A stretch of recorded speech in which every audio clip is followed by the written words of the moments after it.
Yo, yo, yo, what's up, everybody? Welcome back to NFT ART TALK. We're here. We're excited. We've got another interview for you guys. We're sitting down today with Spottie Wifi. We've met him in the Twitterverse, loving life, doing this NFT thing. We want to welcome him to the room today. You know Karthik, of course. What's good, Karthik? How we doing today? Just chilling, man. Glad to be back in the fold. We have Spottie Wifi here, really turning up the whole music side and just everything in general, man. So excited to have him today on our interview section of the show, man, honestly. Me too. So without further ado, we want to welcome you in here. What's good, man? How you doing? I'm great, brother. Thank you for having me. It's good to be with you guys. Man, we're so excited that you're here and hanging out with us. And we love, I know we were just talking about this, but I got to shout it out one more time. Love how you're incorporating the NFT into the video. Got the mask on. Love that.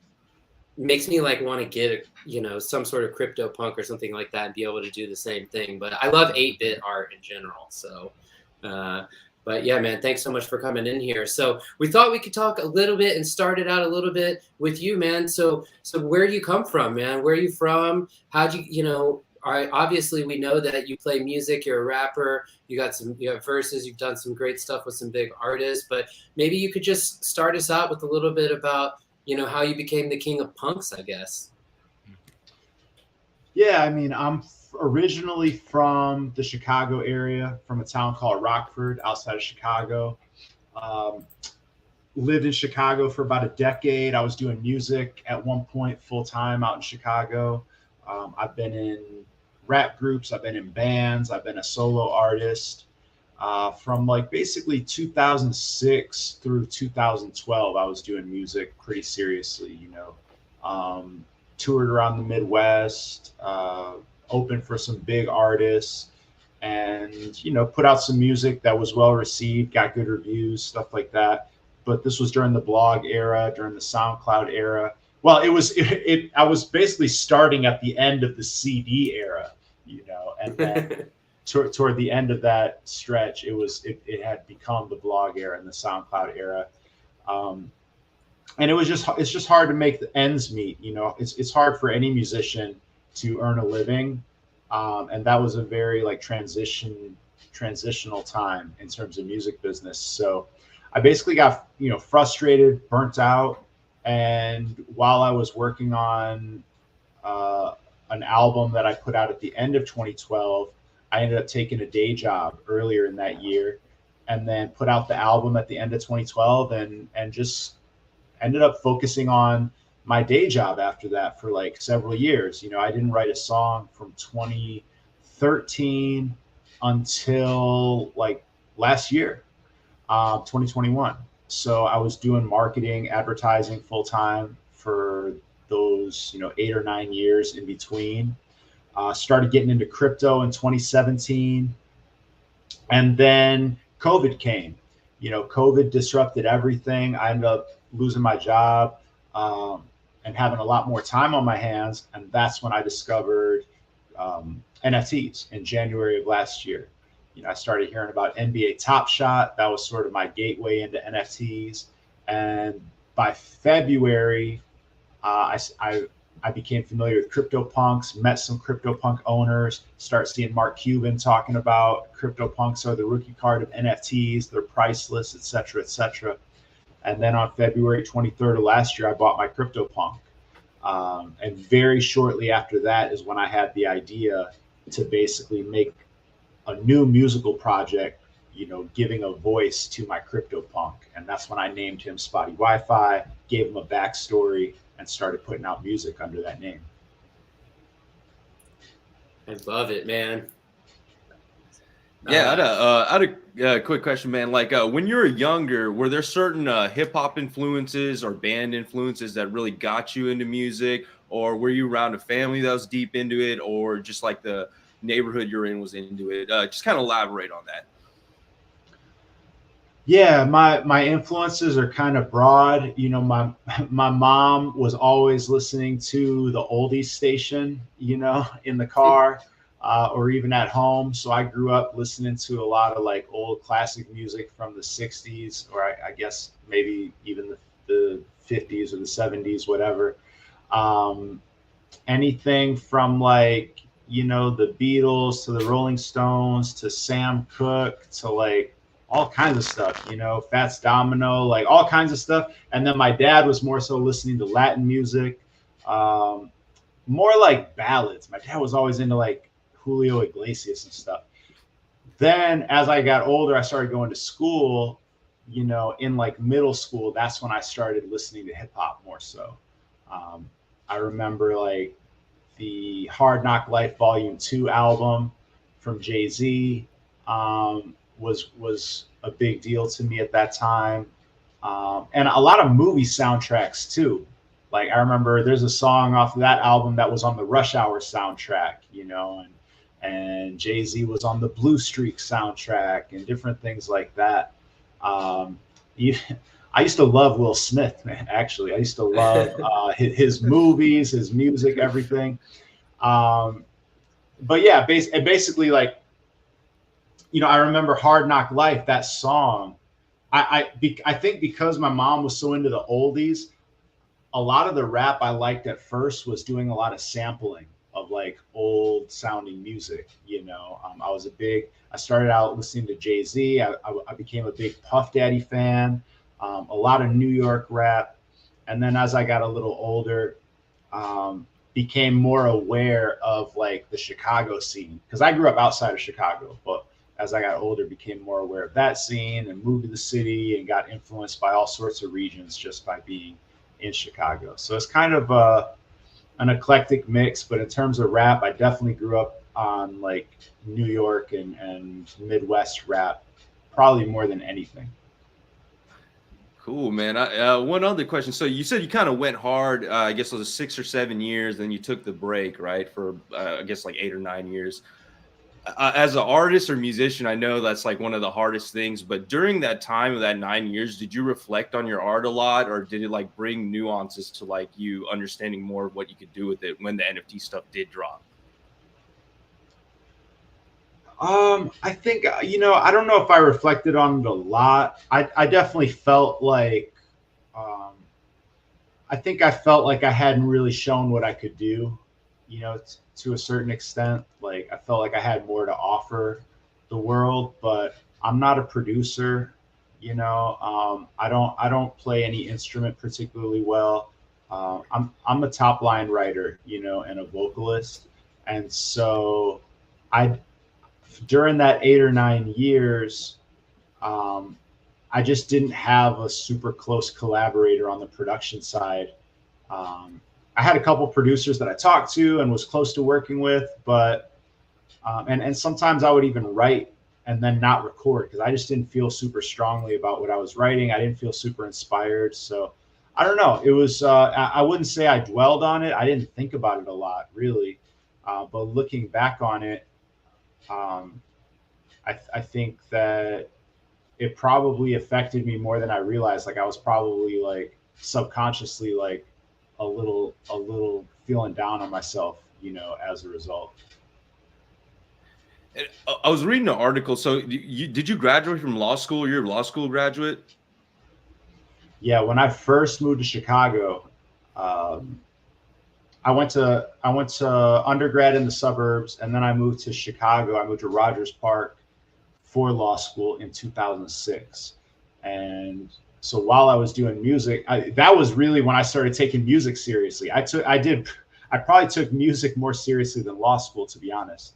I mean, I was literally, today they made an announcement about student loans, man. I was literally taking out student loans to pay to like go on tour or pay to press up CDs, shit like that. Cause I could go to the financial aid office anytime I wanted. I could go to the financial aid office and get $5,000, it was like crazy. It's crazy how irresponsible they are as lenders, and crazier how irresponsible I was, as a borrower. But that's what I was doing. I ran up a good tab on student loans, kind of funding different musical projects that I was in. I did finish law school a little later than scheduled. I finished at the end of 2010, and I did take and pass the bar in Illinois, but I just didn't didn't love the practice of law, you know, at all once I really got out of school.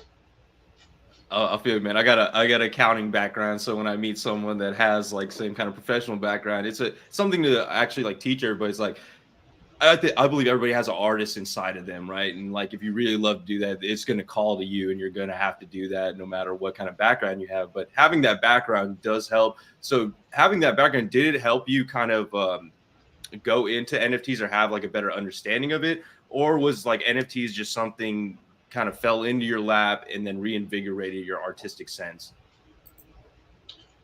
I think it's definitely both. You know, it definitely inspired me creatively and artistically, just this idea of the metaverse, this idea of like building a character out of an NFT. But I also think NFTs are just right at the intersection of a lot of things that I have kind of a unique experience with. You know, I'm a songwriter, so I'm an artist. I'm a lawyer, and I'm also a marketer. You know, and when I was studying law, I was really studying intellectual property. That was sort of my focus. So this whole NFT world, it kind of plays to. I'm kind of like a what do you call it? I'm like a jack in those areas. I'm like a jack of all trades and a master of none. But when it comes to NFTs, it's like, yo, this is a really interesting combination of skill sets and knowledge to have. You know, it helped me think through what I could do with this intellectual property once I bought my CryptoPunk in a way that not many other people, if any, were really thinking of, you know, early last year. And even when I put out my album as an NFT, it helped me think through like what kind of intellectual property rights can I give to the people that buy this NFT or that hold this NFT, and understanding like just enough about like masters and publishing and royalties and sync licenses and things like that to think through what could be an innovative, you know, sort of way to market and to sell these. It's cool, man. I had one other question, man. Was there one moment that you could recollect that inspired you to pick up that mic again and kind of like spit on it or write those verses again to really release new material? Ah, man, that's a good question. I don't remember one moment. I just remember like a season. Like they're like, you know, somewhere in like January, February, I mean, it was kind of like a process, because in January, I think I started a YouTube show with another guy, a friend of mine named Crypto Novo. At that time, he owned 8 CryptoPunks, and he used a lens just like this on our YouTube show. And I would be, you know, I didn't even have a CryptoPunk when we started. But I just thought it was interesting what he was doing. I saw people like G Money, you know, who's totally anonymous, and just using his CryptoPunk as the face of his digital identity. And those were early inspirations. And then once I bought my CryptoPunk, I was just kind of seeing how like other people are, if you have a CryptoPunk on Twitter, you're getting followers, you're getting people tuning into what you have to say, even though they don't probably know who you are.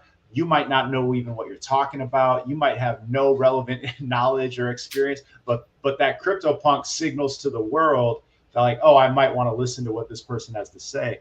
And somewhere in there, I don't know the exact moment, but somewhere in that February to March timing, it just hit me like, you know, a band like the Gorillaz, but have it be based on an NFT, you know, because the CryptoPunks are a historic collection. And I was just thinking, if I can do something that nobody's ever done with a CryptoPunk before, then I'm taking a historic asset and making it even more historic. So I was still kind of just thinking of it as an investment. I didn't know doing one song was necessarily going to lead to an album. I just thought it was something that I hadn't seen anybody do yet. It's real cool, man. That's like the artist side in you, and I think like you just looking at it and just taking it to that next level, because from all the experience you've had from like recording and touring and all that, it takes you to this level that you're talking about. Like you are a master brander in that sense and bringing it to that level. So like much respect to that, man. I don't know, Moshe, you got any kind of questions too about this? I know I got a couple more, but I know I want to give it off to you for a little bit too. Yeah, I mean, I think it's, I mean, I'm, quickly before another question, like, yeah, man, lots of respect. I mean, all the hard work that you've put into your career, and then seeing how it can all kind of come together in this space.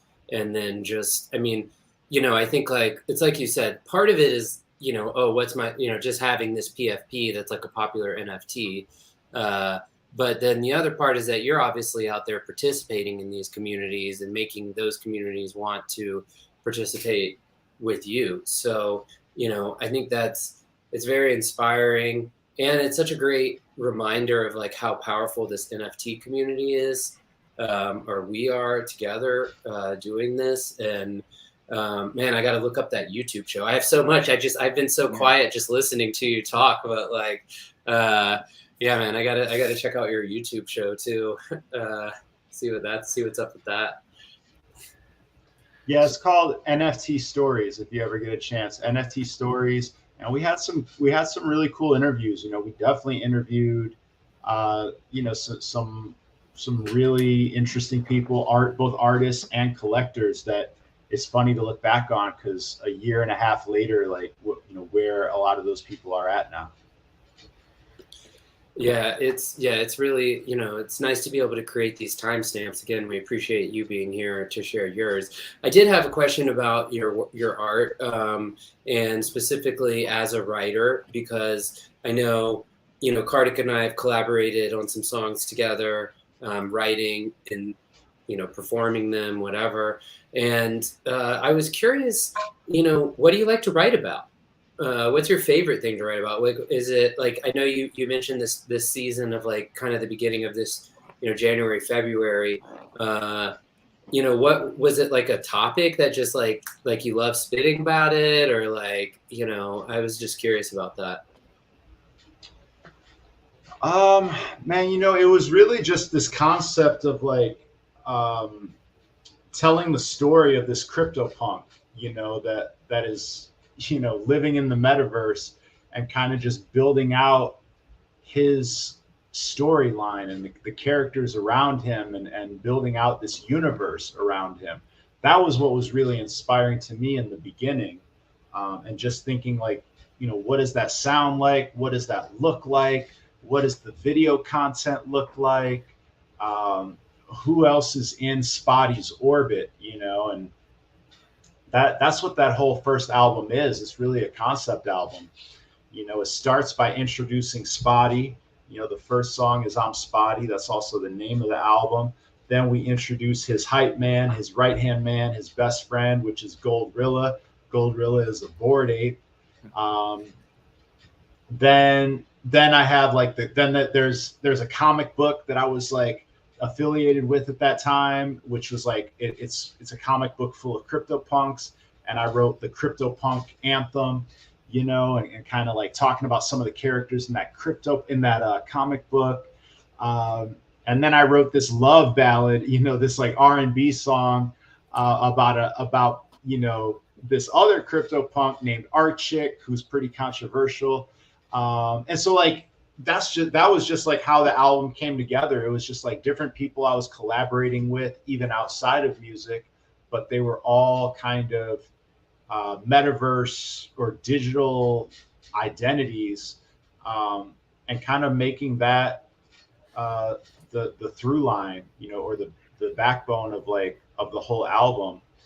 And now it's a bit different, because now I'm working on a new album, which it's also a concept album, but it's talking about how Spottie goes from the metaverse into the real world, which is kind of tracking my story, how through this experiment, I've been able to have some really interesting experiences and collabs, collaborating with artists that I always looked up to, opening, performing for big stages, opening for big artists and stuff like that. So now I'm having fun, not only doing like the concept stuff, but also just kind of puffing my chest out and like kind of reminding people that, a year ago, well, let's say a year and a half ago, a lot of people thought this was a gimmick. They thought this was a joke, and there's no way it would ever be anything substantial. And this, on this new album, I get to kind of like, rub their nose in it a little bit, which is fun. Yeah, I mean, you substantiated it. You've become a piece of this history of art that, we believe is the future. And I think that's really cool that you take your own story, your own imagination, and share it with the world. And, again, I commend you on that. What's the writing room look like for you? Is there like, do you pour yourself a nice glass of wine or drink a coffee or, burn a fatty? Like what's your writing process like? Or do you just, when it comes to me, it comes to me? I mean, I'm just curious about that. Man, that's a great question. I would say I don't have one specific process. Like for the album last year, I was writing at home, just at home all the time. My producer in Chicago would send me music. I would write at home. I was very, very sober throughout that whole experience, because, remember, I lost my job. And so I was like freelancing. I was applying for full-time jobs. I didn't know what was going to happen really. So, and I'm not a big drinker. I don't really drink at home much. I'm more of a social drinker. So, and I was figuring, I might get a job. I might have to go drop, I might have to take a test or something. So I was like very for almost all of last year. This year, my writing process a little different because I'm like, I'm full-time Spottie. I'm still not much of a drinker at home, but I will, I will light up a spliff once in a while. But I don't usually trust my judgment. Like if I write something and I like it while I'm smoking, I gotta wait and see like until later. Like let me see if I really like what I wrote, or if I really like how it sounds, etc. Do you need the beat? Do you need the beat first, or do you just got some on your mind and you write it out and then kind of make it fit, or like how do you approach the cadence, I'll say, I guess? Yeah, 90% of the time I'm writing to a beat, so I have the beat in my mind. There is one song on the album last year that I wrote the hook without a beat, but that's pretty rare. I actually don't even know if there's another example where I did that, to be honest with you. And the other thing I'll say is this year's been fun because I've had more opportunities to like get in the studio with people I'm collaborating with. Like, I've done some sessions out in LA with there's a collective called Chill Pill or Chill RX. Worked with a lot of those folks. I got to go out and hang out with some of the people at Death Row Records and collaborate with some of their artists. Even here in Miami, where I'm based now, I've had some in-person sessions, and that's fun. That's very refreshing compared to last year, for sure. Hey, can you guys bear with me 1 second? I just need to go off camera and plug in my computer. I'm so sorry. Hey, no worries, man. My laptop's running low. Just a second. Don't even worry about it. It's cool what he's doing. He's getting into, man. For real. Yeah, I mean, and just to talk for a little bit about like how, the process, man. I feel like that's just a piece for like a lot of artists that, like you said, we're all going through these crazy times. Like collaboration is like back for so many of us. Like I love that that's affecting you also, because I feel the same way, that I can like be here in this studio with you or whatever. Yeah. And because it's sometimes like that, I just really relate to your story in a lot of different ways. Karthik and I both have this whole like abundant professional careers combined with like times where we're just doing music and different accolades coming through and happening. But really like, I think like what you're talking about, Spottie, is right. It's like when you really bear down, you're kind of at that point where you're like, okay, I'm just gonna tell my story now because like kind of like what the fuck else am I gonna do? You know what I mean? And then I mean it's just so cool to see where it's taken you and the ride it's taken you on, like you said. I mean, we know like, you know, Snoop Dogg's shouting you out and like all these like massive, you know, you have this collab with Bun, who's like a big deal. You know, we're in Texas, so like we love Texas music. You know, just like Nice. it's like not just that like you have, it's like, you know, you don't even have to puff your chest out, man. It's just like you put your mouth where your heart was, and like, you know, this is what's happening. And it's cool also that you've been able to elevate the NFT space for a lot of the artists, including ourselves, and like say like, okay, no, this is actually something you really need to pay attention to. And we're not, and like, and it has way more to do with just the music or the money or the deliverables, but also that IP and how, and the implications of what it means there. So, you know, very cool stuff, man. Very cool stuff. Karthik, I know you had a couple more questions too. Yeah, so I know I was reading about a little bit your articles and stuff, and you talk about the underdog kind of story, right? So I just want to go back because I was in a Twitter space. You're talking about that day that you made those sales and you sold out that whole collection, how wild it is. I was wondering if you could kind of just relay that out so our audience kind of knows what that was like. And also, did that underdog story, because I know it took you a long time to get to that point, when that did occur, right? Did you feel vindicated in a sense? And also, did you feel like now your artistry has to go to another level because it's on this next level, basically, of what you accomplished? So, yeah, a few things there. So when I sold my, okay, just for anybody that's not familiar, I bought my CryptoPunk February 23rd of 2021. April 16th, I put out the first song called I'm Spottie. And I just kept dropping songs until August 18th when I had the album that I sold as an NFT. So August 18th was the sale. We had 2,000 NFTs. We sold them for 0.03 Ethereum each. At that time, that was about $100. Ethereum was, higher than it is now. And it sold out instantly. So it sold out in like 60 seconds. So it's 60 ETH in 60 seconds. At that time, that was about $200,000. And then it was going crazy on the secondary market that, as well. We did like 100 ETH in secondary sales within the first 7 hours. So yeah, that was crazy. It was very intense. I was freelancing at that time. I was kind of on a lunch break while we launched it, which very, very bad idea. Would never advise that. But it worked out. And yeah, that was definitely a moment of where I felt like validated. But I would say in another sense, I felt even more validation by some of the press that came out of that. Like the following month in September, there was a story published on Pigeons and Planes, which is a big rap blog owned by Complex. So it's actually on Complex's site, complex.com. And that was probably one of the ultimate moments where I felt validated, because I know people from my life that will have no idea about this, what the significance is of what we did. But if they see like, oh, there's a 6,000 word, editorial talking about what just happened on Complex, that gets people's attention. And that's fact. Like I had a lot of people, not only in my personal life, but in the mainstream music industry, a lot of people.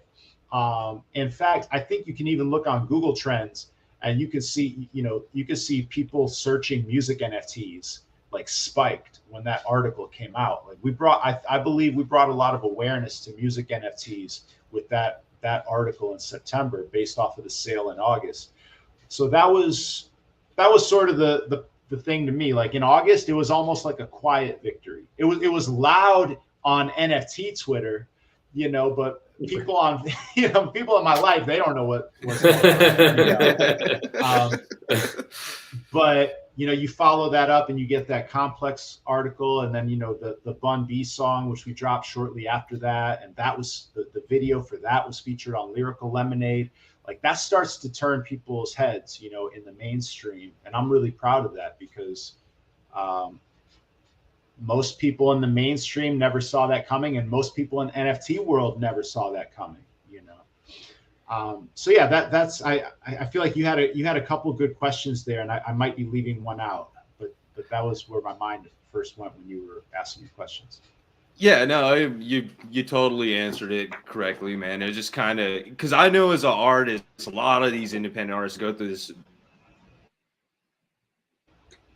and then finally, you know, when some recognition comes, never felt that, right? People want to know, like, what does that feel as an artist? Like, does that inspire you more? And then number two, it's just like it's a winner's story, right? We all want to hear that story. So like when you're able to do that, it inspires others that they can do it, bring more awareness to NFTs and all that. So I just give like a lot of respect to that. And two, I love the Bun B collaboration you did. My first ever show was at UGK 36 Mafia. So anybody that does anything with Bun B got much love for that, man. That was like one of the first shows I went to when I was in high school, man. That's amazing. I love it.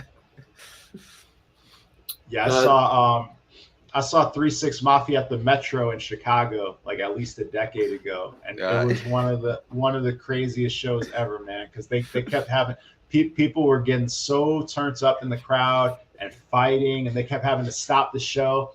They probably stopped the show a half a dozen times because people were fighting and getting too rowdy. And every time they'll stop the show for a minute, and they're like super professional, you know what I mean? Like they stop the show, get everybody to calm down, get security, whatever somebody gets taken out, whatever. And then they'll come in and the next song is like, I bet you won't hit a mother. You know what I mean? It's like so hilarious. I saw DJ Paul got hit with a plastic cup, like a drink, like basically a half full drink with ice and everything, hit DJ Paul in the side of the face while he was rapping in the middle of his verse, and he didn't even flinch. He just kept, he didn't miss a beat, didn't miss a lyric. It was just like, damn, this is what these fools do when they're on the road. Like this is the energy, like probably every night, you know. It was amazing. Yeah, that show. I feel the same. I feel like I have the same story from like 36 Mafia shows for sure, man. So like, yeah, that makes a lot of sense. They bring pretty awesome energy. I grew up like in the Southeast, like when they were like first coming up, basically. So they were like, it was like them and like Outkast and Goody Mob. You know, you like choose who you want. Those are kind of early influences for me. But Karthik, what were you saying? Yeah, no, that show was at the time when they did Big Pimpin', so UGK was really huge, and it was like 36 Mafia, original 36 Mafia, like Gangster Boo, Project Pat, like they had the whole crew roll with them. So that was like left a mark on me, man. So and just being in Texas, man, UGK is just like kings down here. So that's why I give much respect to that Bun B track you're doing, man. Man, Bun, you know, I'm so fortunate. I'd never had a feature from like a prominent artist really before. Like a prominent, like a legendary artist. Let's just say that. Never had a feature with somebody of Bun B's stature, and I'm so fortunate because he was like, and he is the perfect partner on something like that. Like he was really and is really sincerely into the Web3 space, into NFTs, and he's just an interesting guy. You know, he's doing so many things now. He just won. He's got a burger chain now called Trill Burgers that just won Best Burger in America on Good Morning America. They actually supply the burgers for the Bored and Hungry restaurant out in Long Beach, California, which is the Bored Ape Yacht Club themed restaurant. So it's just amazing to see like how involved he is in different things, including the NFT space and the Web3 world. You know, in the last year and a half or so, because like a big thing I wanted to make sure I was partnering with the right artists who weren't just thinking about NFTs as a cash grab, you know. And Bun is he's a phenomenal human being, like really humble, down to earth, easy to work with, and it's just an absolute blessing. How did that come about with Bun? Was it just something that you guys had like talked about, or did you like meet him on Twitter or something? Like how did that come about? So a friend of mine out of Chicago, his name is Alex Fruchter. Alex is the writer that wrote the Pigeons and Planes article, the Complex article. And he was asking me what I wanted to do next. And I was telling him I really felt it was important that I start to collaborate with mainstream artists, you know.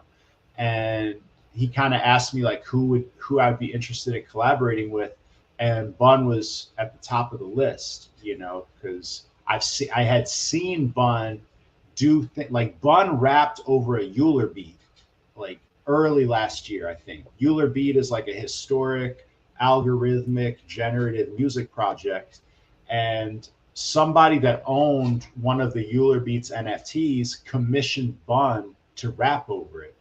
And I just thought that was really interesting because that's like really nerdy, like in the most respectful, you know what I mean? Like in the most respectful, like in the most respectful way possible. Like Euler Beats is some real like nerdy music NFT shit, you know? And if you asked me to name 100 rappers that might end up rapping over a Euler beat, Bun B would not have been on the list because he's not nerdy at all. He's like a super dope legendary artist, you know, the trilogy. And but that kind of gave me an insight that like, oh, he either really understands the space or he's got somebody around him that's really looking out. Because it's not like it wasn't a cash grab; it was just a one of one that they sold, you know, for a few ETH. And so Bun was, you know, on a very short list of artists that I thought would be a great collaborator. And my friend Alex happened to be connected to Bun, you know, friends with Bun, and then he connected us, and we took it from there. That's real tight. That's real tight. I didn't know about the Euler beat and Bun either. Yeah. I got another thing. I got the your YouTube show. I got to go find this Bun track. Yeah, you gotta look that up. And then Bun was just amazing because like he did the song, you know, he wrote a verse, he recorded his verse, and then he was in town for Art Basel, and we were able to do like, you know, we lined up like 2 or 3 shows. We performed together. We performed at a Coinbase party hosted by Gary V. We performed at a Gutter Cat Gang party, and we shot a music video all while he was in town during Art Basel, you know. And that was incredible because, like, man, I did not have that in my mind in our initial conversations. He just really saw, that's cool. You know, our relationship just grew naturally, and he kind of saw that, like, even though I have a microscopic audience compared to his, you know, I have an audience that is really into this technology, and it just made sense for both of us. Yeah, but I think he also saw what we're all getting the opportunity to see here is it's like you're talking from the heart, man, you know, and you're not like, you're not bullshitting around, to be blunt about it. Like, you know, it's clear to me, like you do these things with intention. You have like a clear understanding of like what you're trying to do and who you're trying to do it with, you know. And, you know, I think for you, it sounds very like cosmic or karmic. Like, man, you put in all this hard work, and everything that's happening to you right now is what's supposed to be happening. And for Spottie, your alter ego too, man. So both sides of you deserve this, and I think that's really clear. Sorry, Karthik, did you have any more questions? No, yeah, we want to kind of look at like what he's kind of working on. I was just kind of allude to like, yeah, where you're seeing the NFT space going. How do you view yourself? Maybe kind of alluding to like what you're working on right now, what you're putting on will kind of lead into that. So. Okay, yeah, for sure. I mean, right now with the NFT space, you know, I think we're probably going to be in a bear market that's going to be a couple years long. That's just my thought. I could be totally wrong about that, but you know, I think we had a good run. You know, we definitely hit the, you know, we had SNL talking about NFTs, you know, Jimmy Fallon, everybody talking about NFTs. And I think we had a good blow off top that I think it might take a while to come back to. But what I'm really excited about is how NFTs can start to be used by people without them having to like go way outside of their normal behaviors. You know what I mean? Like I'm working on a vinyl record right now where we're going to have NFC chips planted in the vinyl, you know, so you can I could sell somebody a vinyl record, and it's like, hey, do you care about NFTs? No. Okay, great. Here's a vinyl record. If you ever change your mind in a year, 5 years, 100 years, just wave your phone over the center of this vinyl, and there's an NFT waiting for you. You know, things like that. Live event ticketing. You know, I think that, you know, having exclusive access to events and things like that based off of owning an NFT, those are things that I'm interested in, you know, in the next year, that I hope will show people like there's actual use cases, you know, that make sense. And then I'm also, of course, working on more music. I'm working on my new album. I'm planning to drop the album in December as a digital release. There's also there's going to be a series of NFTs, like the all-time high NFT is already out. That is a song from the new album. That's the Bun B song. There will be a few more songs between now and December that I'm going to release NFT collections around. And then just, you know, booking shows. You know, I'm always at the conferences. I'm going to Bogota tomorrow, actually, for like NFT Bogota. I'm going to NFT Nashville on Labor Day weekend. I'll be in Vegas in October. I'll be at NFT London first week in November. So just keeping busy, man. And of course, Art Basel coming up first week of December. Are you going to be performing at all the conferences and stuff usually, or are you just like there talking, or like what? I'd love to see a show. That would be sick. Yeah, usually I'm booking performances either at the official conference or at some kind of satellite event. Occasionally it doesn't work out to where I'm able to do everything, but I like to do like a panel discussion so I can talk, you know, introduce myself to people, and then, you know, do some sort of after party. So I know I'm doing that basically in Bogota. I'm doing that in Nashville. London, I'm talking and I'm working on booking an after party right now. So yeah, if anybody listening, if you're ever throwing after parties or you know, things like that, if it's around an NFT related or crypto related thing, that's right up my alley. Real tight, man. Yeah. Well, thanks. Yeah, thanks for that, and thanks. Yeah, I think that's really. It's cool to go to where the people are. I think that's great advice too about these conferences. Like, you know, I feel like every time I hear about one or an artist coming from one, it's like, oh, that was great. So thank you for that reminder also. And yeah, I mean, I think Karthik and I seem to share the sentiment of NFTs. Like, you know, it's a little slower than maybe we saw it, but the utility and the actuality of them has definitely been proven as real, and it's only a matter of time. Like, whatever that time is, who knows? Who knows? That's kind of the beauty of this Wild West. But yeah, we couldn't agree more. Karthik, can I go ahead and share some screens here? Yeah, go ahead and share some screens, man. Sure. All right, cool. Well, before we let you out of here, we wanted to make sure that anybody watching this knows how to get in touch with you. This is where we met you, flat out, like in a space on Twitter. And awesome. We'll remind everyone too that that's here that all the links are in the description below. So if you're with us on YouTube, you can go to these links we're showing you, and you can follow him. You can like and retweet. This is a very simple thing to do here to show support. So we'll just give you a quick live show there. Yeah, man. So are you hanging out in spaces a lot, or?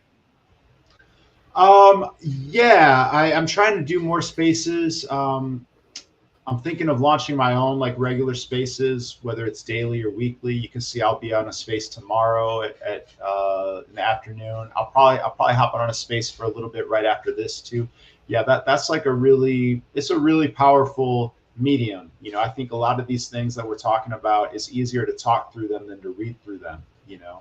So yeah, if you follow me on Twitter, you'll see I'm pretty active on spaces. I'm pretty active on Instagram. I'm pretty active in Discord. Those are sort of my main channels right now. I'm getting ready to make a big push on TikTok. Because I'm sitting on a lot of content and I know I need to be more active on TikTok. So go ahead and, follow me there too. But if you go there and you're like, oh, this guy never posts on TikTok, I know. Give me a minute. I'm getting ready to start getting consistent there. Yeah, I'll make sure to get the IG down in the description. I'm not logged in. What a letdown.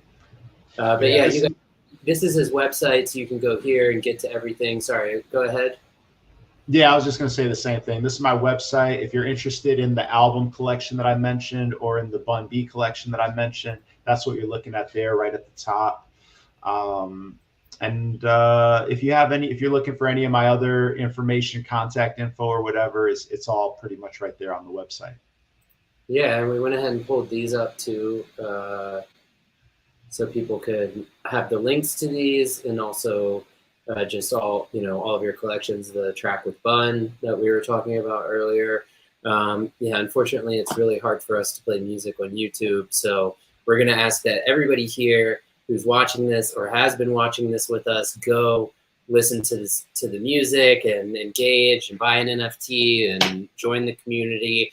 I mean, we can't speak highly enough about you, honestly. Our experience, we really like your music a lot too, to be honest. I think that was like, thank you, the first part of it. That was like, all right, Karthik's like, hey, you want to do this interview? Like, let me listen to some music real quick.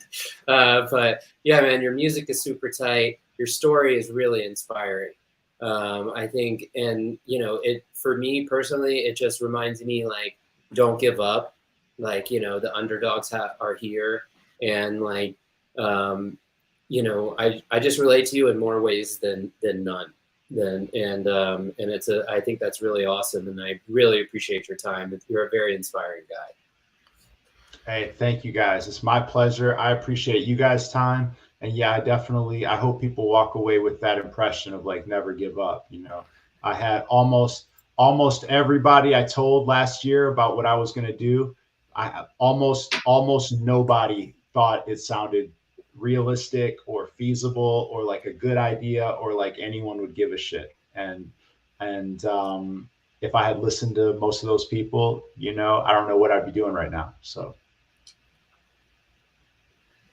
Yeah, badass stuff, man. And yeah, just one last thing. Where would you like to see yourself in the future in this space? And I know when I reviewed some of the stuff you talked about before, is like, we know there's a lot of middlemen in this music industry, in this entertainment industry, and we're hoping cryptos and NFTs kind of changes that and comes back to the artists. So how do you perceive yourself, in the next few years? How would you like to lift up the space? And then what's the best advice you could give to any upcoming artist or any artist that's been around for a minute?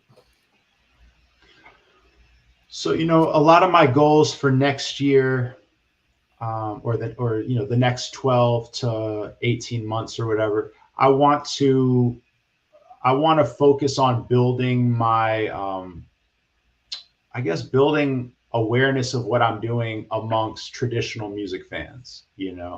I want to be an artist that, I want to play at major, I don't want to always be playing at crypto conferences and crypto parties. I want to be playing at major festivals. I want to continue to be collaborating with mainstream artists, more relevant artists. I want to build my following on platforms like Spotify and things like that. So that's really a big part of my focus right now, is not just focusing acutely on the NFT world and the Web3 world, because my roots are always going to be there. That's always going to be cemented. But really just trying to grow as an artist by more conventional metrics. You asked me another question. Yeah. What's the best advice you would give to like any young artist coming up, or just any artist that's been around for a while, or two different types of advice you might give them because you've been successful in your journey? Okay. All right. A few pieces of advice I would give. Number one, I would say, if you're thinking to enter the NFT space, be patient. Like, don't roll in on a Monday trying to sell something by Friday. Like, you really want to come in and you want to build relationships. You want to get to know collectors and you want to get to know other creators. To that end, I would say if you're starting from scratch, the best thing you can do is become a collector. Collect an NFT today. If you've never collected an NFT before, you will answer 1,000 questions that you didn't even know how to ask just by going through the steps of collecting an NFT. Because you're going to have to set up a MetaMask wallet. You're going to have to get some cryptocurrency into that MetaMask wallet. Then you're going to have to go either buy an NFT or find one that's available for free, which there are plenty for free, and there are plenty for, you know, just a few dollars. You can do that. But it's the steps you go through. And then as you become a collector, you'll start to understand the different motivations that different collectors have. There are different types of collectors and different reasons why people collect.